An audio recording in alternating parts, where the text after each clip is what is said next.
So it's the middle of June, and I'm on a client property in southwest Michigan where the landowner and I are going to crimp and terminate 3 acres of 6-foot tall rye this morning and then drill buckwheat into it this afternoon. This landowner will never have to disc or till his plots ever again. Now you might think it's easy for him to get great results since he has big equipment, but in this video I'm going to explain to you how you can get great results without all the big equipment and never disc or till your plots ever again.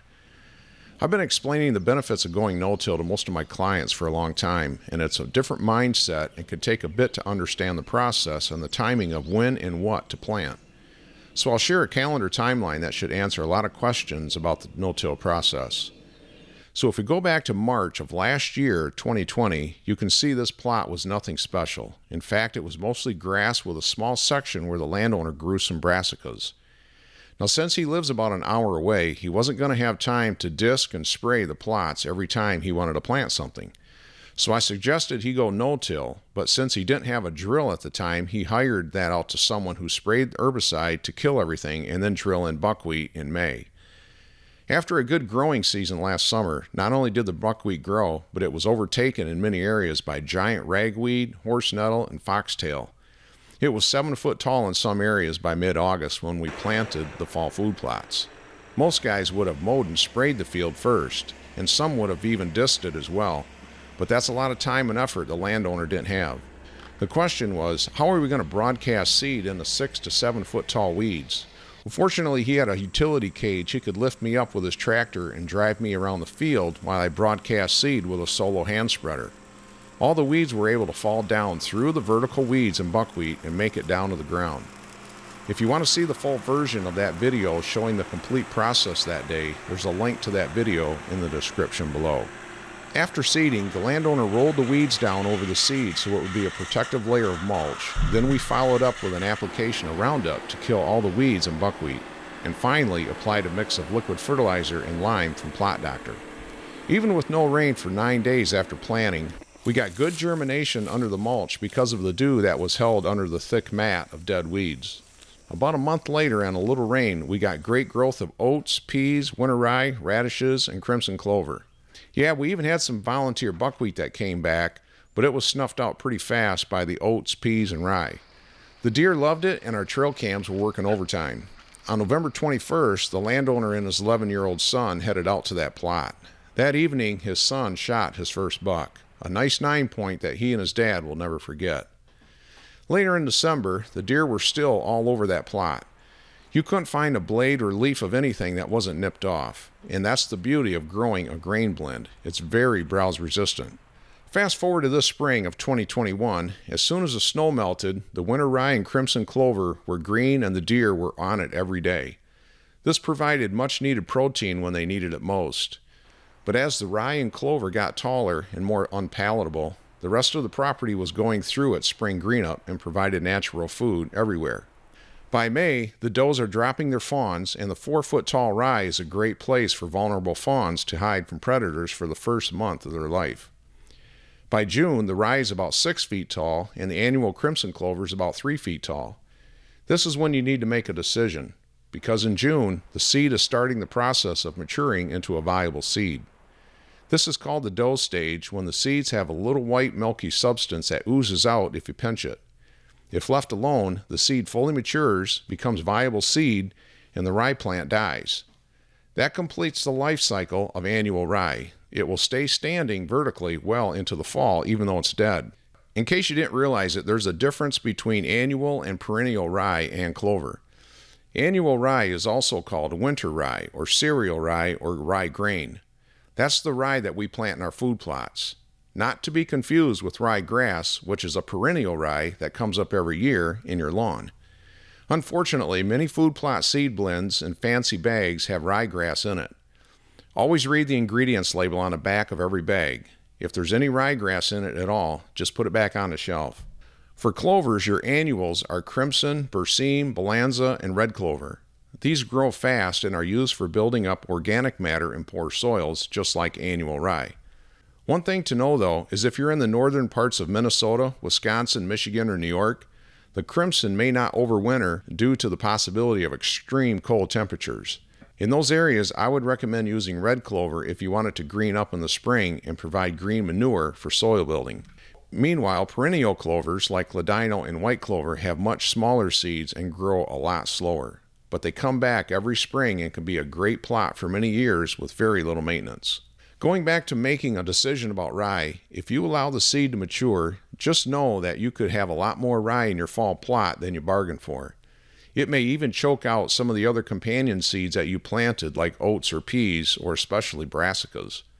The thicker your stand of rye in June, like this plot here, the more seed it will produce for the fall crop. One way to avoid that is to mow the rye as high as you can by mid-June, just like a different client of mine did a few years ago. He cut the rye heads off, but not the crimson clover heads. Then he waited until August to plant his fall plots into the vertical stubble. Another option in June is to roll the rye and crimson down and spray it with herbicide to prevent it from creating viable seed. The crimper is not like a cultipacker in any way. It's not designed to push seed down into the soil. Its only purpose is to crimp or break the stem of the plant that it's rolling down.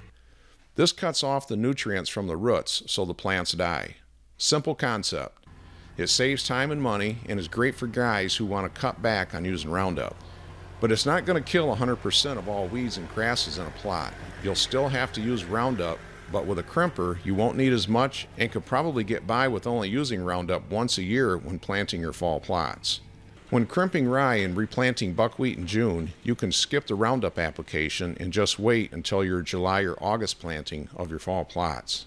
This stand of rye was thick in most areas. Last fall, I broadcasted 40 pounds per acre of winter rye, 40 pounds of haywire oats, 40 pounds of keystone peas, 10 pounds of crimson clover, and 5 pounds of radishes. Then in late September, I came back and broadcasted 100 more pounds of winter rye just before it rained. So that's a total of 140 pounds of rye that germinated very well. No matter what kind of equipment you drive across a plot or a field of tall rye in May or June, make sure you always drive an ATV ahead of the tractor very slowly or have someone walk in front of you to move out any fawns that are hiding in the tall rye. I found it was much easier to see the ground ahead of me by waving a stick back and forth to get the rye out of my face because with the sun shining on it, it was like whiteout conditions in a snowstorm. I must have come across at least 30 to 40 beds in that 3 acres. It was easy to tell which ones were doe beds and which ones had fawns. I noticed a definite pattern that most of the beds were in the thickest areas of the rye. So after the landowner and I got done crimping this field here, even though I was walking out in front of them, we never did find any fawns in here. Although I did kick up one little bunny rabbit that was in here. And I don't know how we didn't get hit with the crimper, but that was his lucky day. So anyway, I feel pretty good about how this turned out.